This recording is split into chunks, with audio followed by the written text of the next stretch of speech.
영광의 하나님을 뵙는 복된 주일 예배 자리에 나오신 성도 여러분을 환영합니다. 또 여러분께서 계속 기도해 주시고 협조해 주셔서 저는 휴가를 잘 마치고 돌아왔습니다. 제가 없는 동안 또 여러 강사 목사님들께서 강단을 맡아 주셔서 여러분에게 많은 은혜를 끼쳐 주시는 줄 믿습니다. 또 그분들이 말씀하시기를 저희 교회 방문하셔서 얼마나 여러분들이 신실하게 또 교회를 섬기고 계신지 그것을 말씀해 주셨습니다. 장로님들과 권사님들, 우리 집사님들, 모든 재직들 이렇게 열심히 섬겨주시고 또 목사님 섬겨주시고 또 친교를 준비해 주셔서 참으로 감사의 말씀을 드립니다. 몬테레이 제일한국학교에서는 다음 주 토요일 9월 17일을 가을학기 개강을 합니다. 라비에 아마 광고지와 또 신청서가 있으니까 또 널리 알려주시면 감사하겠습니다. 그리고 다다음 주일 주말에는 GMI 그레이스 미션 인터내셔널 선교 훈련원인데 미국과 한국에서 훈련을 받고 전 세계로 선교사로 파송을 받는 그런 훈련원인데 14분이 저희 교회 방문해 주셔서 주일 예배 또 함께 드리며 섬겨 주시겠습니다. 이제 우리 사도신경으로 우리의 신앙을 하나님께 고백하심으로 주일 예배 하나님 앞에 드리겠습니다. 전능하사 천지를 만드신 하나님 아버지를 내가 믿사오며 그의 아들 우리 주 예수 그리스도를 믿사오니 이는 성령으로 잉태하사 동정녀 마리아에게 나시고 본디오 빌라도에게 고난을 받으사 십자가에 못 박혀 죽으시고 장사한 지 사흘 만에 죽은 자 가운데서 다시 살아나시며 하늘에 오르사 전능하신 하나님 우편에 앉아 계시다가 저리로서 산 자와 죽은 자를 심판하러 오시리라. 성령을 믿사오며 거룩한 공예와 성도가 서로 교통하는 것과 죄를 사하여 주시는 것과 몸이 다시 사는 것과 영원히 사는 것을 믿사옵나이다. 아멘. 찬송가 44장 다 함께 하나님을 찬송하겠습니다.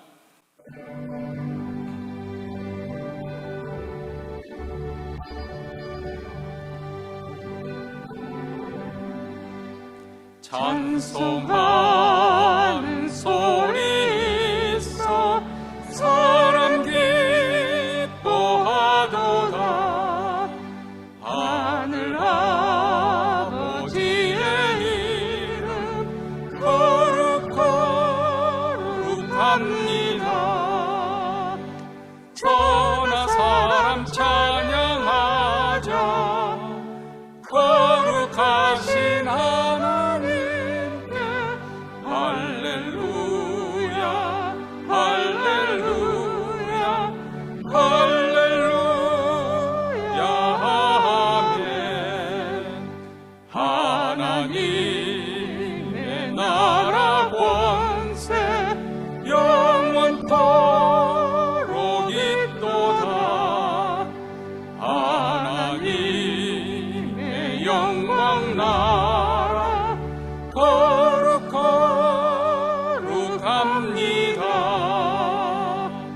하늘 보좌 계신 주님 세상 주관하시도다. 할렐루야 할렐루야 할렐루야 아멘.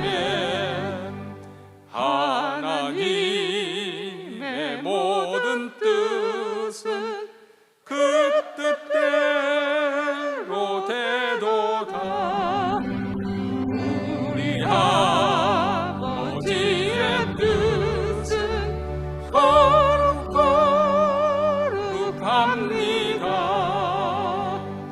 주여 속히 임하셔서 기쁜 날을 주소서. 할렐루야 할렐루야 할렐루야 아멘.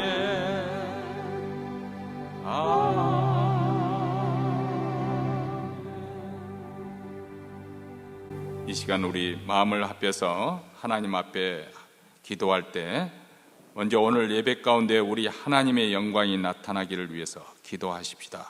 몬트리는 모든 교회, 특히 우리 한인교회 주일 예배 가운데 모두 하나님의 임재를 생생하게 경험하고 하나님을 만난 흔적을 안고 돌아갈 수 있도록 주여 주의 거룩으로 저희들을 압도하여 주시고 주의 영광으로 저희들을 사로잡아 주시옵소서. 이렇게 하나님의 영광을 위한 구하는 기도를 드리십시다. 두 번째로는 오늘은 9/11 공격을 받은 21주년 되는 날입니다. 21년 전 그 비극적인 사건을 기억하면서 지금도 사랑하는 이를 상실하고 고통 가운데 계신 분들, 트라우마를 안고 살아가시는 분들이 계실 것이고, 또 그 후로 미국이 많은 변화가 일어났습니다. 우리와 우리 자신들 뿐만 아니라 우리 후손들이 살아갈 이 미국 땅을 위해서 하나님이 이 미국 땅을 새롭게 하시고 이 땅을 고쳐 주시옵소서. 특별히 정치 위정자들을 비롯해서 모든 국가 지도자들, 또 영적 지도자들, 하나님의 교회들 주님 각성시켜 주시고 하나님 앞에 겸비한 마음 갖게 하시고 하나님의 은혜를 의지하며 하나님의 지혜와 명철로 국가를 경영해 갈 수 있도록 주여 이 미국을 붙잡아 주시옵소서. 위해서 기도하십시다. 세 번째로는 우리 자신과 우리 가정에 간절히 소원하는 기도 제목 하나님 앞에 아뢰십시다. 자녀를 위해서든 또 우리의 직장과 사업터를 위해서든지 또 우리의 장래에 소원하는 바를 하나님께 아뢰고, 또 우리 이웃 가운데 교우들 가운데 병석에 누워 계신 분들, 또 바깥 출입이 어려운 권사님들 비롯해서 많은 어려움을 겪고 계신 분들, 또 어려운 공경에 빠져있는 가정들을 위해서 기억하면서 이 시간 다 함께 통성으로 하나님 앞에 부르짖어 기도하겠습니다. 자비로우시고 은혜로우신 하나님 아버지, 오늘도 복된 주일로 하나님께서 저희들을 불러주심으로 하나님 그리스도의 보혈을 힘입어서 은혜의 보좌 앞에 나왔습니다. 하나님의 이름을 높여지며 찬송하는 가운데 우리 하나님의 영광을 보기를 원합니다. 하나님의 거룩으로 저희들을 사로잡아 주시옵시고 하나님의 영광의 빛에 압도하여 주시옵기를 간절히 원합니다. 그래 우리 모두 다 하나님을 만나는 줄 안고 하나님의 임재가 생생하게 경험된 그런 예배, 감격적인 예배가 드려지고 하나님 몬트리는 모든 교회들, 특별히 우리 한인교회 이런 하나님의 영광의 역사가 나타나는 주일 예배가 이루어지게 하여 주시옵소서. 오늘은 아버지 하나님 9/11 21주년이 되는 해입니다. 그때 많은 사람들이 고통을 받았고 충격을 받았습니다. 지금도 트라우마에 살고 있는 사람들, 사랑한 이를 상처난 슬픔 속에 잠겨있는 이들이 싸우니 주여 위로하여 주시고 공부하여 주시옵시고 하나님 특별히 아버지 이 미국 땅을 주께서 아버지 긍휼히 여기시고 다시 한번 각성케 하시고 아버지 애기게 하시고 돌이키게 하여 주시기를 원합니다. 모든 국가 지휘정자들, 정치 지도자들에게 주께서 긍휼과 자비를 베풀어서 저들로 하여금 하나님의 뜻을 구하게 하시고 하나님 이 나라를 올바른 방향으로 이끌어갈 수 있도록 도와주시고 아버지 하나님의 교회들, 아버지 미국에 있는 모든 교회들과 영적 지도자들에게 목회자에게 주여 주께서 자비와 긍휼 가운데 저들의 마음을 애기게 하시고 돌이키게 하시고 주님의 진리 가운데 굳건하게 서게 하여 주시옵기를 원합니다. 그래 다시 한번 이 미국이 올바른 길로 찾아갈 수 있도록 우리 하나님 이 시대에 주께서 아버지와 진리의 빛을 비춰주시기를 원합니다. 오늘 또 주일 예배를 맞이하여 아버지 하나님의 우리 각자 기도 제목을 가지고 주님 앞에 나왔습니다. 아버지 하나님의 자녀를 위해서, 가정을 위해서, 아버지 하나님의 또 직장과 사업들을 위해서, 그리고 우리의 장래 노후를 위해서 아버지 저 기도할 때 우리 하나님 들으시고 응답하시며 우리 하나님의 살아계심, 우리 하나님의 선하심을 맛보는 축복된 시간이 되기를 원합니다. 우리 하나님의 살아계셔서 아버지 하나님 병석에 누워 계신 성도들 아버지 치유케 하시고 일어나게 하시고 또 어려운 공경에 빠진 성도들을 일으켜 세워주시는 아름다운 은혜의 역사, 인생의 문제에 해답을 얻는 축복된 시간이 되어지고 치유가 이루어지는 은혜의 시간이 되기를 원하오니 주여 주께서 이 시간 함께 하시고 우리의 기도를 통해서 하나님 응답하시며 선한 열매, 하나님의 공성하심, 자비하심, 긍휼하심을 맛보아지는 주일 예배가 이루어질 수 있도록 주여 축복하여 주시옵기를 간절히 원하고 기도하오. 주여 도와주시옵소서.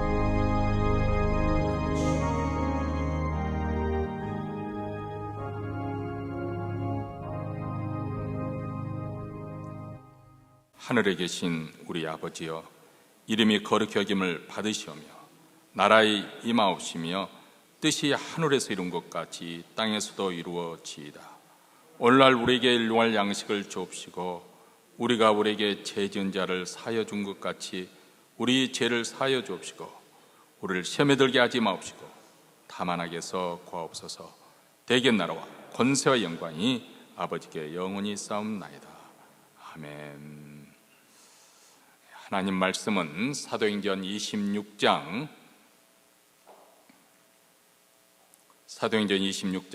1절로부터 18절 말씀, 우리 한 목소리로 같이 읽겠습니다. 아그리빠가 바울더러 이르되 너를 위하여 말하기를 내게 허락하노라 하니, 이에 바울이 손을 들어 변명하되 아그리빠 왕이여, 유대인의 모든 송사하는 일을 오늘 당신 앞에서 변명하게 된 것을 다행히 여기옵나이다. 특히 당신이 유대인의 모든 풍속과 및 문제를 아심이니이다. 그러므로 내 말을 너그러이 들으시기를 바라옵나이다. 내가 처음부터 내 민족 중에와 예루살렘에서 젊었을 때 생활한 상태를 유대인이 다 아는 바라. 일찍부터 나를 알았으니 저희가 증거하려 하면 내가 우리 종교의 가장 엄한 팔을 쫓아 바리새인의 생활을 하였다 할 것이라. 이제도 여기 서서 신문 받는 것은 하나님이 우리 조상에게 약속하신 것을 바라는 까닭이니, 이 약속은 우리 12지파가 밤낮으로 간절히 하나님을 받들어 섬김으로 얻기를 바라는 바인데, 아그리빠 왕이여, 이 소망을 인하여 내가 유대인들에게 송사를 받는 것이니이다. 당신들은 하나님이 죽은 사람을 달리 살리심을 어찌하여 못 믿을 것으로 여기시나이까? 나도 나사렛 예수의 이름을 대적하여 범사를 행하여야 될 줄 스스로 생각하고 예루살렘에서 이런 일을 행하여 대제사장들에게서 권세를 얻어가지고 많은 성도를 옥에 가두며 또 죽일 때 내가 가편 특별을 하였고, 또 모든 해당에서 여러 번 형벌하여 강제로 모독하는 말을 하게 하고, 저희를 대하여 심히 격분하여 애국 성까지도 가서 핍박하였고, 그 일로 대제사장들의 권세와 유임을 받고 다메섹으로 갔나이다. 왕이여, 때가 정원화되어 길에서 보니 하늘로서 해보다 더 밝은 빛이 나와 내 동행들을 둘러 비치는지라. 우리가 다 땅에 엎드러짐에 내가 소리를 들으니 히브리 방언으로 이르되 사울아 사울아, 내가 어찌하여 나를 핍박하느냐? 가시체를 뒷발질하기가 내게 고생이니라. 내가 대답하되 주여 누시니까? 주께서 대답하되 나는 내가 핍박하는 예수라. 일어나 내 발로 서라. 내가 내게 나타난 것은 곧 내가 나를 본 일과 장차 내가 내게 나타날 일에 너로 사환과 증인을 삼으려 함이니, 이스라엘과 이방인들에게서 내가 너를 구원하여 저희에게 보내어 그 눈을 뜨게 하여 어둠에서 빛으로 사단의 권세에서 하나님께로 돌아가게 하고, 제3과 나를 믿어 거룩히 된 무리 가운데서 기업을 얻게 하리라 하더이다. 아멘. 호스피스에서 환자들을 돌보던 간호사가 임종을 앞두고 있는 그들을 이렇게 보살피면서 그들에게 조사했던 것이 있었는데, 그들은 일생을 살아오면서 가장 후회되는 것이 무엇인가 하는 것을 이렇게 질문을 하였다고 합니다. 그 중에 세 가지를 그들이 대체적으로 꼽았는데, 첫째로는 과거에 어떤 사건으로 해서, 어떤 연유로 인해서 사랑하는 이들과 가장 가까운 가족들과 관계를 단절하고 오랫동안 소통하지 않은 세월에 대한 후회였다고 합니다. 두 번째로는 너무 일에 몰두한 나머지, 아니면 일을 너무 많이 한 나머지 가족들과 충분히 시간을 같이 보내지 못했던 것, 거기에 대한 후회였다고 합니다. 그리고 세 번째로는 많은 사람들이 이 세 번째 후회를 많이 하였는데, 그것은 자기가 바랐던 것, 자기의 꿈과 소원을 용기가 부족해서 시도하지 못했던 것, 이것을 후회하더라는 것이죠. 저도 이 글을 읽고 곰곰이 생각해 보았습니다. 과연 나는 무엇에 가장 많이 후회를 할까? 역시 마음에 가장 걸리는 것이 마지막 세 번째였더군요. 정말 내가 진정으로 시도해보고 싶었던 것을 용기 부족으로 아예 시도도 참 하지 못했던 것들, 그리고 하고 싶었던 소원이 있었지만은 또 여러 가지 여건을 들어서 상황 때문에 또 체면 때문에 그것을 의식하고 하지 못했던 것, 아마 그것이 가장 후회되지 않을까. 물론 아직도 내게 시간이 주어져 있지만은 늦지 않았다고 그렇게 말할 수도 있겠지만, 과연 그럴 만한 열정이 내게 있는지, 그럴 만한 가치 있는 소원이 있는지 이렇게 묻지 않을 수가 없습니다. 사실 우리 모두 소원하는 바가 있죠. 가령 공부하는 학생이란다면 열심히 공부해서 원하는 학교에 합격하는 것을 목표로 할 것이고, 영세 비즈니스를 하는 분이라면 잘 되어서 크게 아주 번듯하게 비즈니스를 하는 것이 목표로 할 것입니다. 취직을 준비하는 사람이라고 한다면 하루속히 원하는 직장을 얻는 것, 취직하는 것을 목표로 합니다.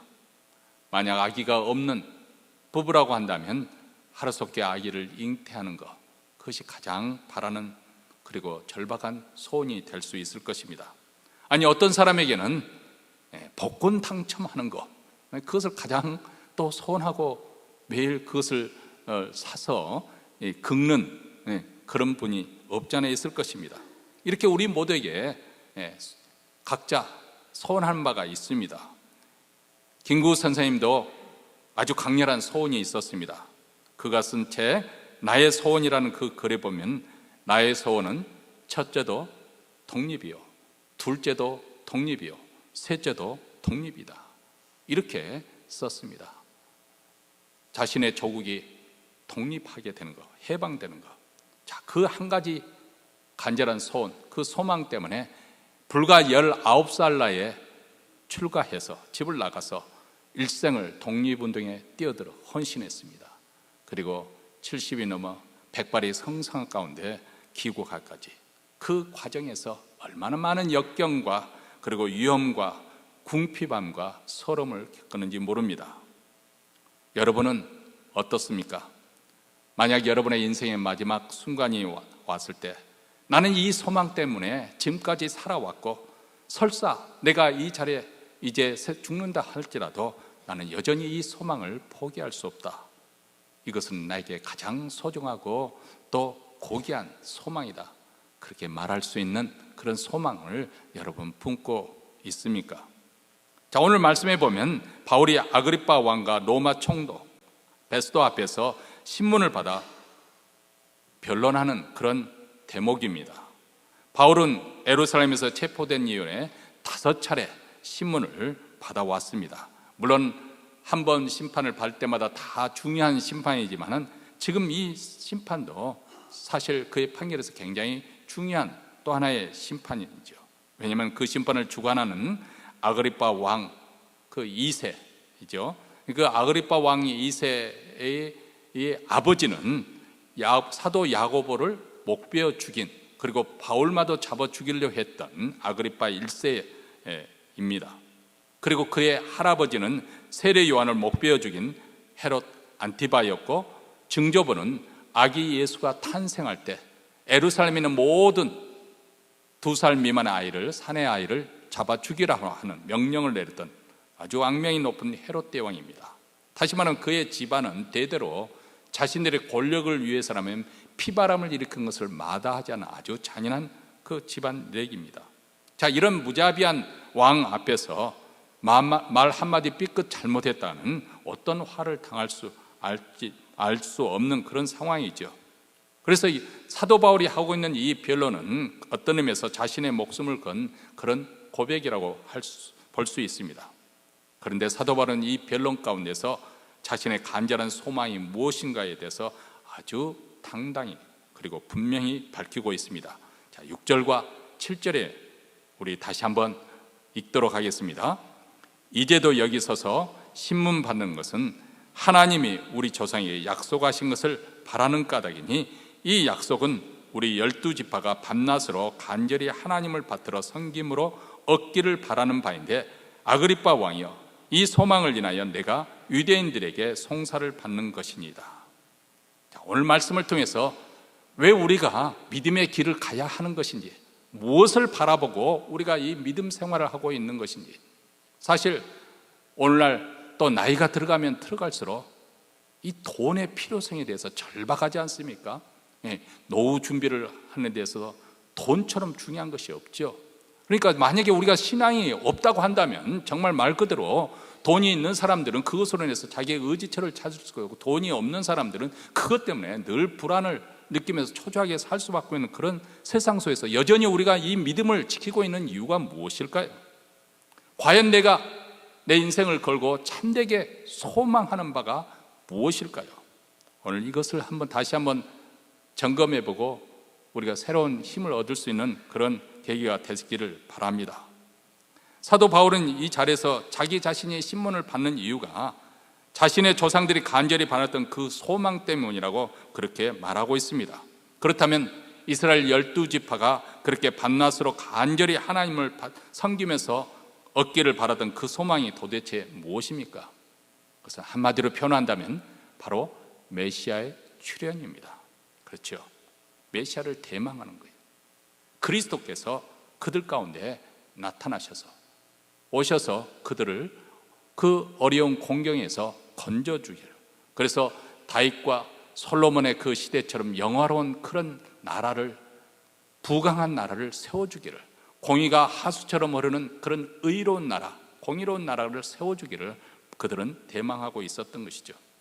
이 메시아의 탄생에 대한 소망이 있었기 때문에 이스라엘 백성들은 역경의 순간이나 아니면 풍요한 시대도 변함없이 그것에 대한 꿈을 꾸고 있었고 소원하고 있었습니다. 특히 이 민족이 침략을 당해서 나라가 항무지가 되었을 때, 또 바빌론 이방 땅에 끌려가 포로 생활을 할 때 그들은 이 메시아에 대한 대망하는 의식이 있었기 때문에 그 무서운 시련을 참고 견딜 수도 있었습니다.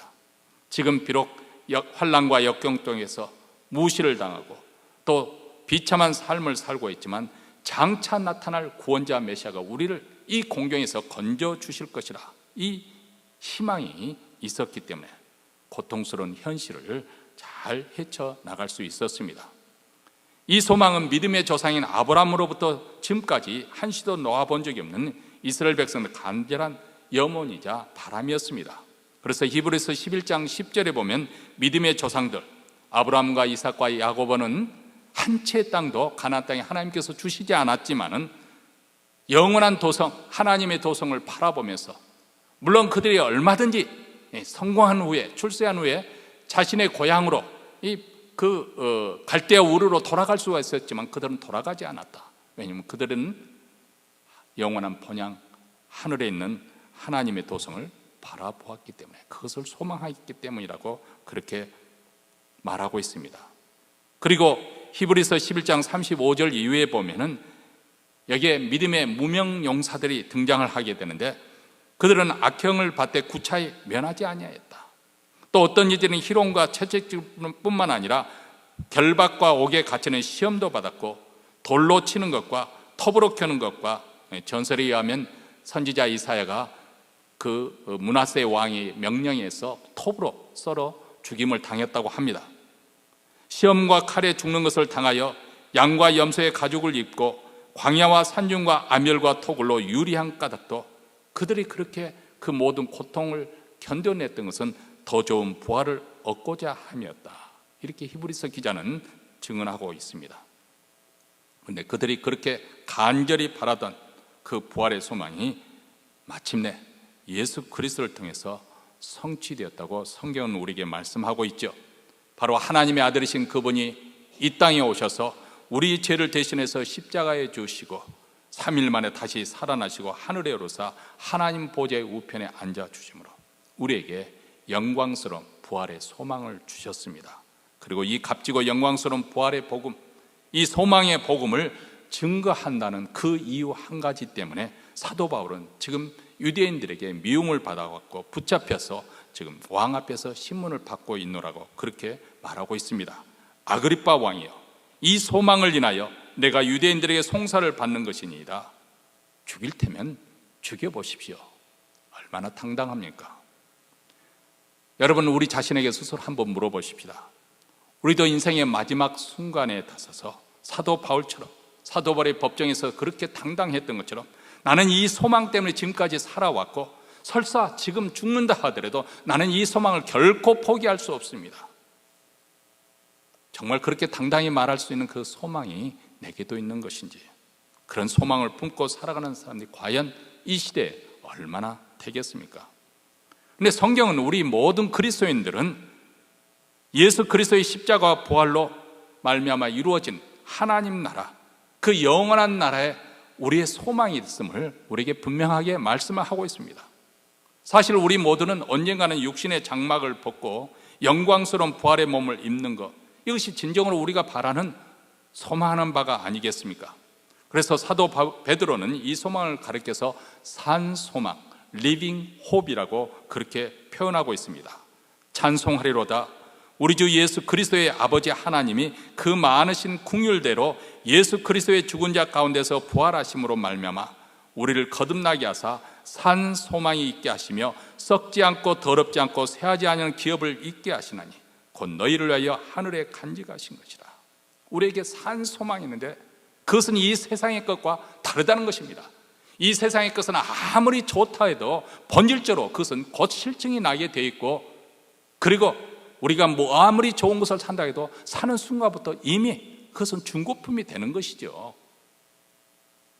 썩을 것이고 결국은 없어질 것입니다. 그런데 하나님께서 우리에게 예비하신 것은 썩지 않고 더럽지 않고 쇠하지 않은 기업, 바로 하나님 나라를 하나님의 자녀인 우리들을 위해서 예배해 주셨다, 우리를 유업으로 주셨다, 이렇게 말씀하고 있습니다. 이처럼 예수 그리스도의 부활로 말미암아서 건설된 하나님 나라에 대한 이 산 소망이 있기 때문에 사도 바울은 대제사장 앞에서나 총독 앞에서나 왕 앞에서는 조금 더 기가 죽지 않고 당당할 수가 있었던 것이죠. 그의 눈은 부활의 주님을 향해서 고정되어 있고 그의 가슴은 이 부활의 복음을 증거하고자 하는 열정으로 불타오르고 있었습니다. 그렇다면 사도 바울이 처음부터 부활에 대한 이 소망을 가지고 이렇게 당당히 살았던 것일까요? 그렇지는 않습니다. 그는 한때 예수 믿는 자들을 아주 무자비하게 잡아 가두고 그리고 박해하고 죽이는 일에 앞장섰던 그런 사람이었습니다. 심지어는 예루살렘에 있는 그 그리스찬들을 잡는 것으로 만족하지 못해서 예국 성에 있는 신자들까지 잡아 가두기 위해서 모래바람을 일으키면서 달려갔습니다.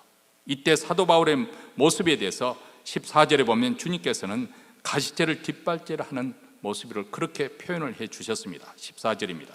우리가 다 땅에 엎드러지면 내가 소리를 들으니 히브리 방언으로 이르시되 사울아 사울아 내가 어찌하여 나를 핍박하느냐, 가시체를 뒷발질하기가 내게 고생이니라.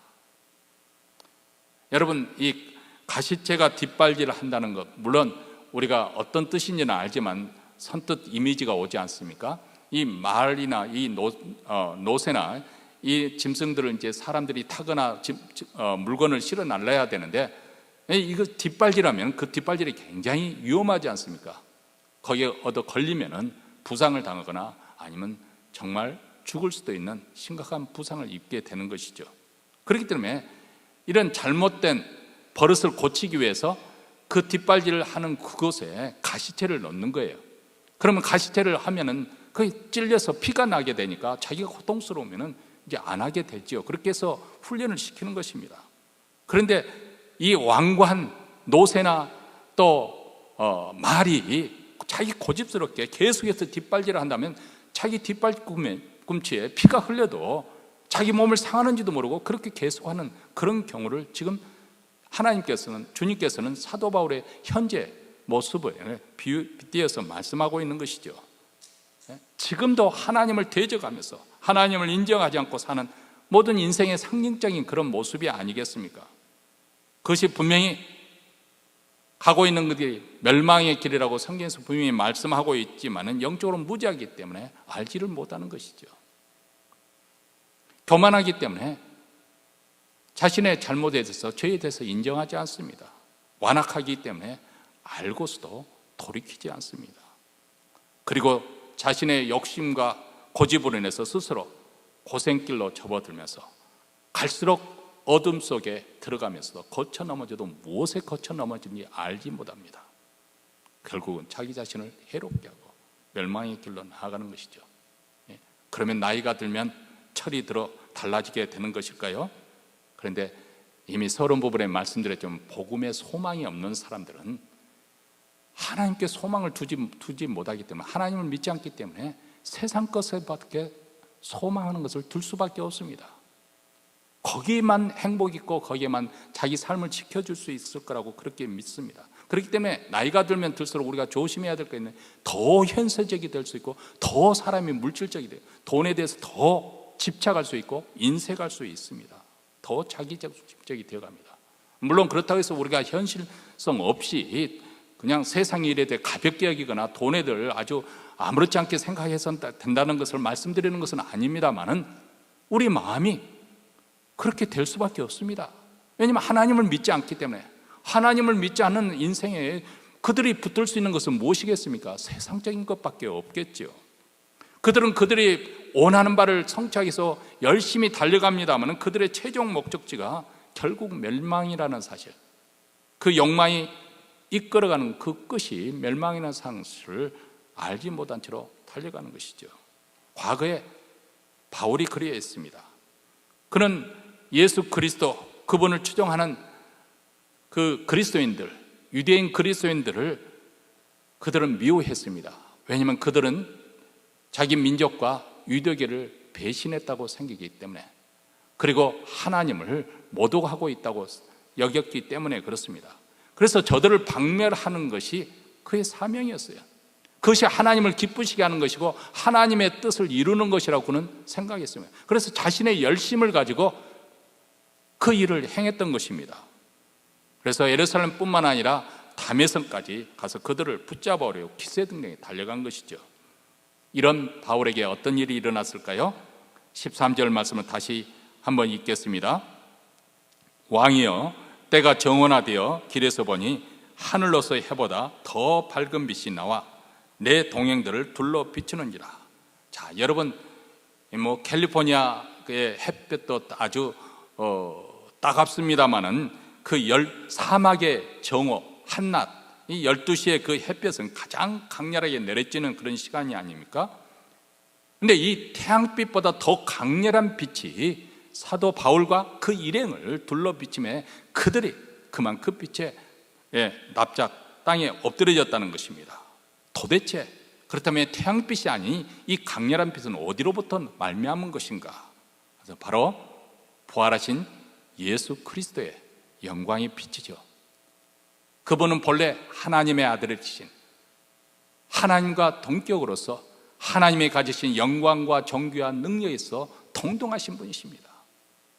그리고 그분이 부활 승천하신 후에 하나님 보좌의 우편에 앉으신 그분의 영광의 빛, 그것을 조금 틈을 열어서 빛을 비춰주니까 그만 사도 바울과 그 일행들이 그 빛에 완전히 압도가 돼서 땅에 엎드려질 수밖에 없었습니다. 그 빛은 사막의 정오의 빛보다 더 밝은 빛이었습니다. 이 빛은 온 인류의 죄와 죽음의 어둠을 일시간에 몰아내고 걷어버리는 생명의 빛이고 영광의 빛이었습니다. 제가 학창시절 때 읽었던 책 하나가 생활의 발견, 우연한 기회에 그 수필집을 읽게 되는데 참 흥미로웠어요. 그것은 뭐냐면 임어당 씨가 쓴 중국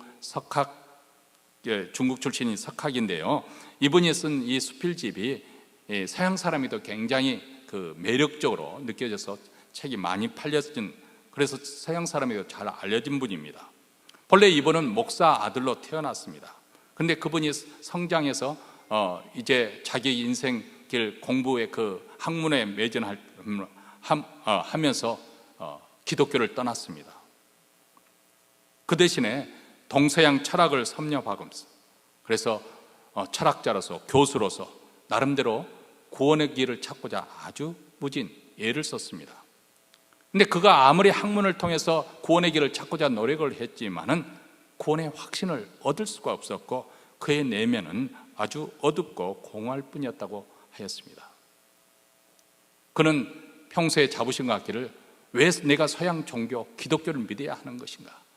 우리 중국에도 역사가 유구한 도교도 있고 유교도 있고 불교도 있는데 이 심오한 철학을 놔두고 내가 왜 기독교를 추종해야 되는가 하고 거부를 했던 사람이었습니다.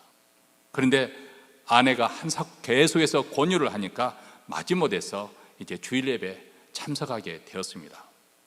근데 어느 날 설교를 듣던 중에 예수님이 바로 하나님의 아들이시요 메시아 그리스도이신 것이 문득 깨달아지고 믿어질 거예요.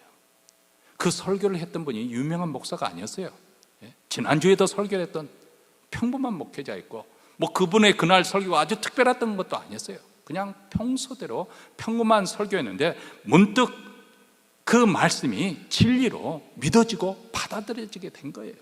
지금까지는 자기는 이성적으로 공부를 통해 하였던 모든 지식으로 깨달아 보려고 했는데, 그 구원의 길을 얻고자 노력했는데 그냥 믿어지기 시작한 거예요. 아, 예수님이 하나님의 살아계신 하나님의 아들이시구나, 그분이 구세주시구나. 너무나도 단순하고 분명한 진리가 깨달아지고 그 앞에서 자기 자신이 죄인이라는 사실이 알게 되었습니다. 그리고 예수께서 자기 자신의 죄 때문에 십자가에 못 박혀 돌아가셨다는 사실이 믿어졌습니다. 이 복음 진리를 깨달았을 때 그가 했던 유명한 말이 있습니다. 태양이 떴다, 촛불을 꺼라. 그는 촛불을 킴으로써 열심히 진리길을 찾으려고 학문의 세계에 들어가서 그렇게 헤매었지만은 태양 앞에서 촛불이 무슨 소용이 있습니까? 그렇게 교만하고 고집스러운 철학 교수가 어떻게 죄인된 자기 자신을 발견하고 예수 그리스도 앞에 무릎을 꿇을 수가 있겠습니까? 누가 말로 설득해서 될 일입니까? 아닙니다. 하나님의 은혜로 성령께서 깨달아지게 하시고 믿어지게 역사하신 성령께서 죄를 책망하시니까 마침내 예수님 앞에서 거꾸러질 수밖에 없었던 것이죠. 사도 바울도 마찬가지였습니다. 그가 기세에 등등해서 예수 믿는 자들을 아주 박멸시키려고 그렇게 달려갔던 건데, 그만 나는 내가 핍박하는 예수라, 이 말씀을 듣고 그 강렬한 빛 앞에서 그는 거꾸라지고 말았습니다. 그 영광의 빛이 그의 내면 깊숙이 자리 잡고 있던 자기 의에 가득 찼던 사람, 율법으로는 흠이 없다고, 나는 바리새인 중에 바리새인이다, 율법에 대한 열심으로 하면 타의 추종을 불허한다 할 정도로 자기 의가 가득 찼던 그 의, 그리고 하나님 앞에서 그는 겸손한 척했지만 사실 내심 그 유대교 내에서 출세하고 싶었던 그 야망, 이런 어둠에서는 일순간에 다 압도되고 말았습니다. 사울의 눈을 가리고 있던 영적 무지, 교만의 눈꺼풀이 일순간에 벗겨지는 레이저 광선처럼 그 강렬한 빛이 그에게 비추었던 것이죠. 그래서 이로 말미암아 사울이 어떤 그 바울이 마침내 영적 눈을 뜨게 된 것입니다.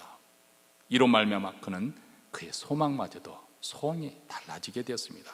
이제까지는 세상에서 영광을 구하려고 했었지만 이제는 하늘의 영광을 추구하는 자로, 지금까지는 자기 영광을 취하려고 했지만 이제는 우리 주님의 영광을, 사람들도 박수를 받고 인정을 받고자 했지만 이제는 예수 그리스도를 증거하는 데 자기 생명도 아끼지 않는 그의 소망과 소원이 완전히 달라지게 되었습니다. 이처럼 예수님의 부활의 영광이 우리를 둘러 비추게 된다면 우리도 또한 똑같이 세상의 헛된 소망들 손에 놓을 수밖에 없습니다. 하늘의 참된 소망, 영원한 진정한 소망을 붙들게 되는 것이죠. 그리고 이렇게 예수를 만날 때 어떻게 보면 우리 인생의 참 진정한 목적을 발견하게 됩니다. 소위 소명을 받게 되는 것이죠. 하나님께서는 바울에게 어떻게 구체적인 사명과 그의 인생 방향을 정해 주셨는지 16절과 17절에서 말씀합니다. 이스라엘과 이방인들에게서 내가 너를 구원하여 저에게 보내어 그 눈을 뜨게 하여 어둠에서 빛으로 사단의 권세에서 하나님께로 돌아가게 하고 제사함과 나를 믿어 거룩게 된 무리 가운데서 기업을 얻게 하리라 하더이다. 하나님께서 여기 보니까 사도 바울의 눈을 뜨게 하신 것은 이스라엘과 이방인들, 즉 다시 말하면 세상 사람들을 향해서 그를 보내서 복음을 증거하도록 하기 위해서, 그들 또한 하나님이 주신 하나님의 나라를, 그 나라를 기업으로 받도록 하기 위해서 사도 바울을 눈을 띄웠다고 그렇게 말씀하고 있습니다. 다시 말하면 사도 바울만 영적 눈을 뜨고 구원에 그 있는 그런 축복을 받는 것을 맞는 것을 그치는 것이 아니라 이스라엘 백성과 이방인들까지 복음을 전파해서 그들의 영적인 눈을 뜨게 하고 하나님께 돌아와서 하나님 백성, 하나님의 자녀들이 돼서 하나님 나라를 유업으로 받도록 이 일을 위해서 사도 바울을 불렀다고 그렇게 말씀하고 있습니다. 여러분이 여러분의 가정 가운데 가장 먼저 예수를 믿는 그런 분도 계시겠죠. 네. 여러분이 가장 먼저 예수를 믿게 된 하나님께서 여러분을 가장 먼저 부르신 이유가 어디 있다고 생각하십니까? 바로 여러분을 통해서 여러분의 가정을 구원하기 위한 것이 하나님의 궁극적인 목적이라는 사실을 여러분 아십니까? 여러분이 구원받는 것은 여러분 자신의 영혼만 구원받아서 천국에 가는 것으로 그치는 것이 아니라 여러분을 통해서 여러분의 가정이 구원받는 데 이르고자 하는 것이 하나님의 뜻입니다. 여러분이 여러분의 직장에서 믿는 자로서 여러분이 그곳에 갔던 건 여러분은 하나님께서 파송받아 간 것입니다. 여러분을 통해서 그 직장에 하나님 나라가 임하도록 여러분을 통해서 예수 그리스도의 향기가 퍼쳐서 그들로 하여금 하나님의 영광을 보게 하고 하나님께 돌아오도록 하기 위해서 어떻게 보면 하나님께서 여러분의 직장으로 파송을 하신 것이죠. 그 일을 위해서 하나님께서 여러분을 먼저 구원하신 것입니다. 사도 바울도 이런 일에 부름을 받았습니다. 그래서 이 일에 하나님께서 그를 사환으로, 증인으로 세우신 것이죠. 그리고 사도 바울이 이 하나님의 뜻을 거스르지 않고 어찌하든지 잘 감당하고자 애를 썼습니다. 우리가 잘 아는 것처럼 고린도 후서 1장에 보면 그가 얼마나 많은 고생을 했는지, 죽을 고비를 얼마나 많이 넘겼는지, 얼마나 많은 고난과 연단을 받으니 잘 나와서 심지어는 살 소망까지 끊어지는 그 지경까지 갔다, 그렇게 고백하고 있습니다. 예루살렘에 있는 사람들뿐만 아니라 온 유대와 이방인들에까지 회개의 복음을 전파하고자 그는 생명을 걸고 혼신의 힘을 다 쏟았습니다. 그런 그의 모습 때문에 유대인들은 시기하고 미워해서 그를 잡아 죽이고자 그렇게 하였죠. 그런데 하나님의 도우심으로 이날까지 오게 됐고 마침내 이제 아그리빠 왕 앞에서 이처럼 복음을 증거하고 있는 것이죠. 복음이 그의 산 소망이 되었기 때문에 그렇습니다. 이번 제가 한국 방문을 가면서 휴식을 취했는데요. 뭐 휴식이라니까 뭐 관광 다니고 그런 것도 아닙니다. 이제 그 장인 장모님께서 연로하시고 또 장모님께서 크게 아프셔서 병원에 입원했기 때문에 제 아내가 병간하고 저는 이제 소위 말하는 보조 시다바리로 같이 도와서 이렇게 나이 드신 분들은 하루 세 끼 다 그렇게 꼬박꼬박 다 찾아 드시잖아요. 그래서 제 아내가 아침, 점심, 저녁 태어난 이후에도 또 장인어른이 계시니까 계속 요리를 하면 저는 열심히 식기를 닦으면서 그래서 스스로 생각을 했습니다. 평소 내가 교인들한테 대접을 많이 은연중에 받았는데 이제 하나님께서 내가 이곳에 가서 섬기라고 이렇게 보내시는가 보다 하고 기쁜 마음으로 잘 섬겼습니다. 그러면서 이제 우리에게 이제 또 하나님께 주신 즐거움 중에 하나는 지인 목사님들과 사모님들과 만나서 교제하는 시간, 그 시간이 가장 기억에 남을 만한 그런 즐거움이었죠. 그런데 그중 선배 목사님 한 분이 자신의 어머님에 관한 이야기를 들려주셨습니다. 이분이 이제 교회를 개척할 때인데 이제 상가 건물의 4층을 통째로 다 그렇게 사가지고 그것을 이제 리마들링해서 교회당으로 해서 이제 곧 입당할 그럴 예정이었습니다. 근데 그 당시 어머님은 중환자실에 계셔가지고 그래서 늘 어머님이 그때까지만이라도 정말 살아 계셨으면 참 좋겠다. 그래서 어머님께 늘 당부하듯이 부탁을 했어요. 어머니, 이제 교회당에 곧 입당할 텐데 입당식에는 꼭 오셔야 됩니다. 왜냐하면 어머니 마음도 정말 사랑하는 아들이 그렇게 개척해서 입당하는 그것을 꼭 참석하고 싶었어요. 그래서 늘 그럼하고 그렇게 응답하셨습니다. 목사님도 늘 이를 위해서 기도를 하셨습니다. 근데 어느 날 달리 말씀하시는 거예요. 나 안 가. 이렇게 아주 무뚝뚝하게 말씀하시더라고요. 그래서 깜짝 놀라서 아니 어머님 무슨 말씀이세요? 이제 곧 입당식이 되는데 어머니 지금까지 참석하기 원하셨잖아요. 그러자 어머님께서 한마디 더 붙이시기를, 그 예배당이 천국보다 좋은가? 그렇게 말씀하시더라고요. 그리고 얼마 후에 세상 떠나셨다고 합니다. 여러분, 우리에게 복음의 소망이 있습니까? 천국의 소망이 있습니까? 부활의 소망이 있습니까? 지금 여러분은 어디에 여러분의 소망을 두고 살고 계십니까? 어디에 여러분의 소망이 있다고 생각하십니까? 지금 세상 돌아가는 뉴스를 보면 여러분, 세상이 지금 어떤 상황이라는 걸 다 알고 있죠. 그렇죠? 뭐 우리는 마음의 중심에 흔들릴 바는 아닙니다. 이미 우리가 예전에 종말론에 관해서 마태복음 24장을 중심해서 이미 공부했잖아요. 말세의 진행에 어떤 일이 일어날 것인가.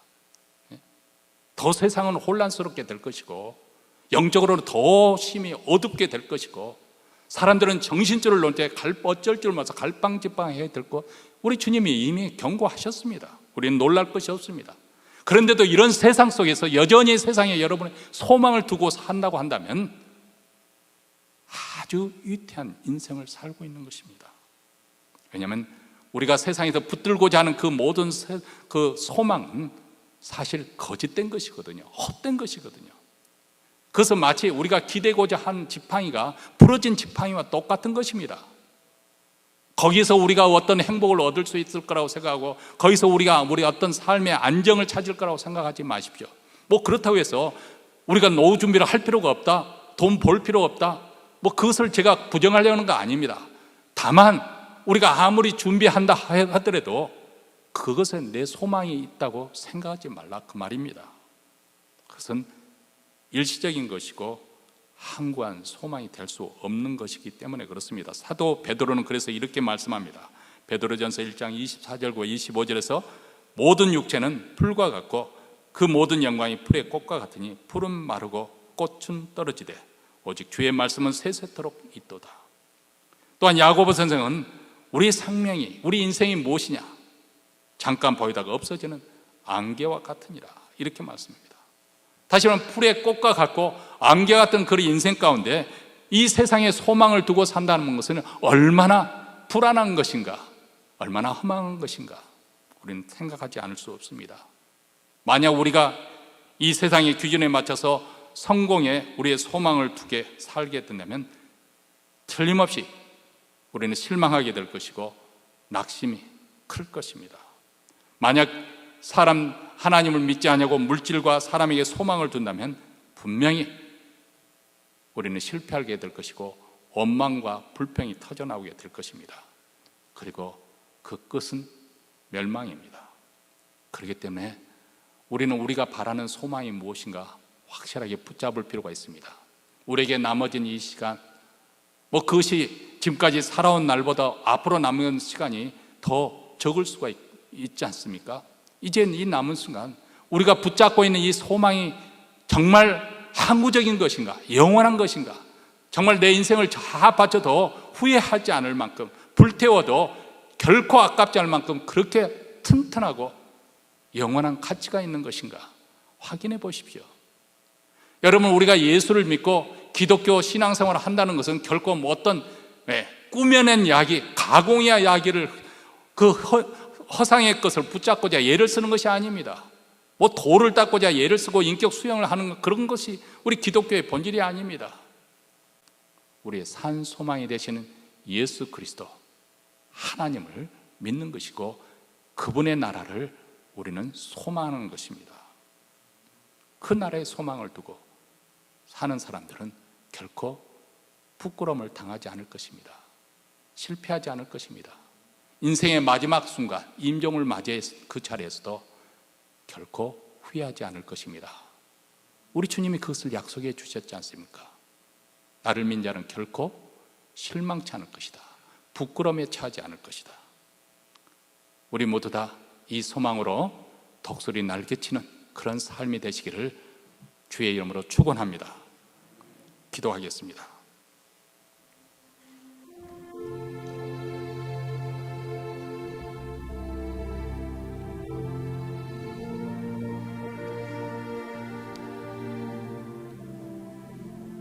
사랑하는 성도 여러분,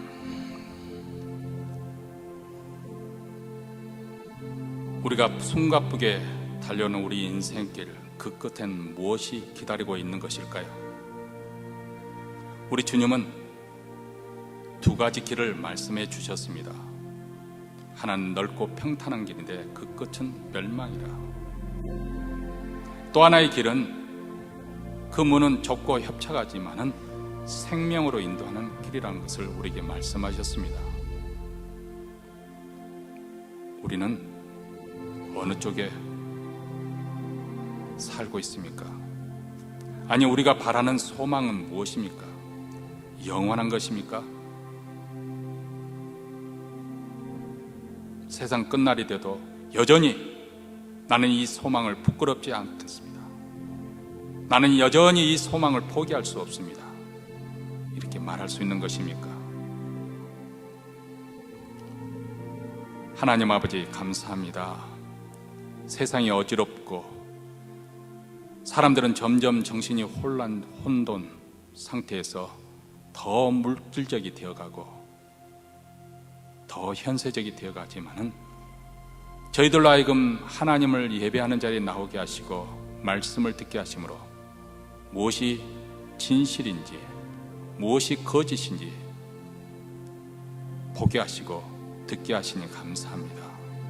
하나님, 우리라면 지난날 헛된 일로 인해서 분유하고 그것으로 인해서 부끄러움이 열매를 거두는 그런 삶이 되지 않기를 원합니다.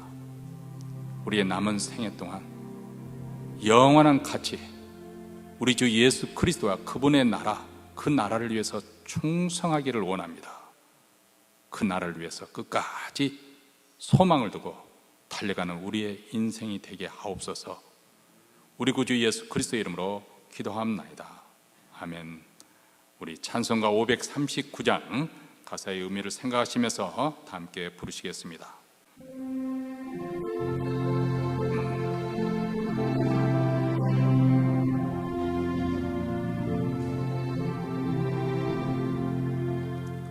이 몸의 소망 무엔가 우리 주 예수뿐일세. 우리 주 예수밖에는 믿음이 아주 없도다. 굳건한 반석이시니 그 위에 내가 서리라.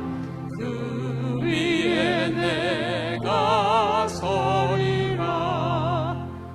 무섭게 바람 부는 밤 물결이 높이 설렐 때 우리 주 크신 은혜에 소망의 닷을 주리라. 굳건한 반석이시니 그 위에 내가 서리라. 그 위에 내가 서리라. 세상에 믿던 모든 것 끊어질 그날 되어도 그 주의 언약 믿사와 내 소망 더욱 크리라. 굳건한 반석이시니 그 위에 내가 서리라. 그 위에 내가 서리라. 바라던 천국 올라가 하나님 전에 배울 때 그 주의 의를 힘입어 어여시 앞에 서리라. 굳건한 반석이시니 그 위에 내가 서리라. 그 위에 내가 위엄 굳건한 반석이시니 그 위에 내가 서리라 그 위에 내가 서리라. 이제는 우리 구주 예수 그리스도의 은혜와 하나님 아버지의 무한하신 사랑과 성령의 교통하심이 우리의 소망이 되신 예수 그리스도, 그분의 복되신 나라를 위하여 끝까지 충성하기로 다짐하며 이 자리를 떠나는 사랑하는 주의 백성들, 그 가정과 기업과 교회 위에 영원토록 함께 있을지어다. 아멘.